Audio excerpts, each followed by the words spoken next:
What up, dudes? It's Gaz, and welcome back to the WARFRAME video. So, we're going over Contagion Shells Saryn for 2022 here, and yeah, we're really power crept in 2022. Like, we seriously are. When I originally made this loadout and build in 2019, or rather I made a video on it in 2019, I was like using this, I was using that. Nowadays, just jam power strength and use helminth to abuse, chaining AoE explosions with the Sobek. We're going to go over what Contagion Shells is today. We can tell you how you can min-max it and all those types of things. Also some Steel Path gameplay as well. But before we're into it, make sure you're subbed to this channel. Do daily Warframe video uploads. Also go check out the live stream channel as well, as we stream nearly daily Warframe and other games. Alright, so the idea of this build and loadout is basically just buffing the Sobek Acid Shells Augment mod with Saryn's abilities. This mod is only for the Sobek. On enemy's death, explode, dealing 450 corrosive damage, and also enemy's max HP in a 15-meter radius. That explosion damage is converted, actually it's given extra toxin damage due to Saryn's third ability. If you're using the helminth ability of Roar from Rhino, it will give you even more damage as well. So I'm going to go ahead and show you this setup. I'm actually using the wrong build on my Sobek right now, guys. I'm using an anti-Corpus build, but watch what happens. Even with the wrong build, I'm going to use all... So this is one kill with this with no buffing. So yeah, not that great. Not really going to be killing it anytime soon. Alright, so it's like about 450 damage in an area. Now let's actually use the buffs I was talking about, and we're using the wrong build, just a reminder. So I'm using Saryn's 3, and I'm using Rhino Roar. With the wrong anti-Corpus build... Yeah, that's the wrong build. So let's put the right build on, and we're going to start talking about what you can scale with this. I'm going to show you all the builds in the first place. So as far as Saryn's loadout herself, you want to just jam a bunch of power strength and duration, honestly. Duration is actually less important, so if you are okay with recasting constantly, go with less duration, I suppose. But yeah, the idea of this is jam as much power strength as possible to make it so you have a big roar damage increase. Also jam as much power strength as possible, so you have a big toxic lash damage increase, giving you some extra toxin, extra hits and all that, and toxin procs and all that. So yeah, jam a bunch of strength, rolling guard for survivability, brief respite for shield getting with her 2, and what else we got here? We got streamline just to make it so it's not as ridiculous of energy cost. You don't need this technically. You could really maybe go something else. But yeah, molt augmented for extra power strength on kill. You're getting lots of kills with this build. So yeah, and as far as the arcanes, besides that Arc Energize, it's a must-have. So here's some Steel Path mission gameplay of the Corpus build that you just saw against those Grineer. I'm going to show you the anti-Grineer build against the Simulacrum Grineer in a second here. So as you can see, when things are going the way you want them to, it's pretty nasty. And I would definitely say this is a lot power crept compared to 2019 for sure. Roar was a big buff. I technically could use Archon Shards. I think you'd probably go for a Power Strength Archon Shard on this, as the primary buff on Archon Shards is Status Chance, which is not really doing much for us. And as far as the Saryn build, I'm rocking Venom Dose. Now, the reason I'm running Venom Dose is not actually to make the damage of the Sobek stronger. It's actually... it's not to make the damage of the explosion stronger. It's to make the actual damage of the weapon itself stronger, so I can kill stuff quicker. Because we're actually getting a corrosive damage buff of 243%.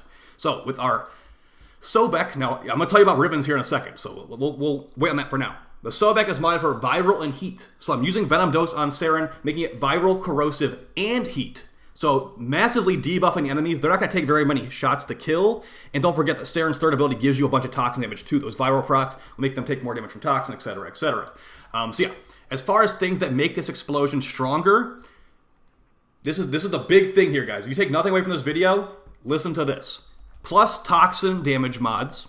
There's only 2 of them if you're not using a Riven. We got Toxic Barrage and Contagious Spread. Those make you do more damage with Saryn's 3 if it's toxin. So definitely run those, and that's why the God roll for a Riven is actually going to contain toxin damage as well. So we got toxin damage, punch through, and Bane of the Corpus. Maya's crit damage is really bad. As you see, we have a 0.1 multiplier. So if we actually get the orange Smita cat buff, we do like 10 damage. So not a good negative, but it's kind of funny, honestly. But yeah, the big thing here is the plus toxin and the plus damage to Corpus. Bane mods and toxin mods are going to be helpful here for you, and punch through will just let you shoot through walls and like shoot through multiple enemies and all that. So we showed you the Corpus build on the Grineer. Let's show the Corpus build on some Corpus techs. They're not going to last very long. Just a forewarning. All right. So yeah, in my previous video from like 2019, I used 2.2 million. Nice. I used the, I don't even know what it's called, like something clouds, enveloping clouds or something like that for Saryn. That is just not worth it anymore. They changed it. They changed how gas damage scales, and now gas damage is making gas damage on the ground instead of toxin proc damage on the ground. It's kind of hard to explain if you weren't here like years ago. So we're gonna show the Grineer build. That was the Corpus build. Let's do the Grineer build versus Grineer.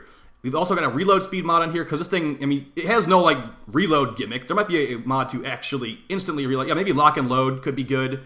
Reload the magazine while holstered. You could run that. You definitely could. I don't have that on here. It's a big form of investment in the first place. So let's get 20x of Gok stats. And then we'll just go over what you should be looking for if you're. I would highly recommend you get a Riven for this, and it's not going to work as well on other frames besides Saryn. So it's a pretty much Saryn. It's one of Saryn's main weapons, honestly. And the hitbox for this is actually really wonky, so there's going to be some inconsistencies. So that's the Grineer build. Not that bad. They're fully armored, of course. They weren't armor stripped at all. But yeah, this is with a near God roll anti-Grineer Riven, too. So the Riven's going to be really, really helpful here. So yeah, let's get into that gameplay, and we'll talk about how to min-max this and even more. Okay, so as far as min-maxing this, I've already told you pretty much what the explosion's going to scale off of. It's going to scale off of debuffs, so if they're viral proc, they'll take more damage. If they're like affected by M Prime or something, if you want to use Nova and Saryn in a squad together, that's a really good team right there. Just an FY. They've always been a good team. But with this, actually, it's going to be complete overkill, but it'll be funny. So, yeah, you can do this with debuffs. Also, like I said, plus toxin mods are going to be helpful here. Look at that treasurer just not even carrying. There are certain enemies this will not be good against, for sure. It's not that great against the Acolyte. That's what Venom Dose could probably help you out a little bit there. If you are going to be fighting the Acolyte, definitely bring like a Stropha or something, or even a Glaive. Using Saryn's Venom Dose on that Stropha or Glaive is going to make that Acolyte fall over, like, instantly. So that can be pretty nice. Venom Dose is nice just for taking care of those Acolytes and just, killing things outright.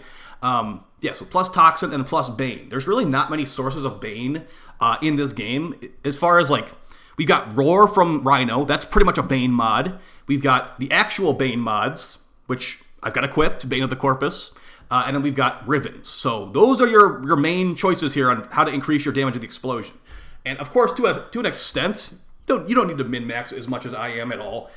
Just a plus Toxin, like plus Fire Rate Riven is going to be more than enough for what you're seeing in the gameplay right here. I'm completely overkilling it with God Roll Rivens, okay? So yeah, I'd say in 2022, this is a much better playstyle, especially after our AoE ammo nerfs. If you are someone that didn't like how AoE ammo got nerfed and you're like, I want to still kill enemies through walls and all that, maybe try this out. It's actually quite fast in normal missions. Of course, this is the Steel Path, and they're getting like instantly detonated all over the place. So yeah, on normal path, like you're killing enemies faster than your teammates can even see them. It's pretty hilarious and scales pretty well. So I haven't taken this to high level ever before, but I'm sure with armor strip that Grineer build is gonna be nasty because I did. Now this is I'm gonna just admit this is a bit of a Riven flex video. I hate to say it, guys, but you caught me.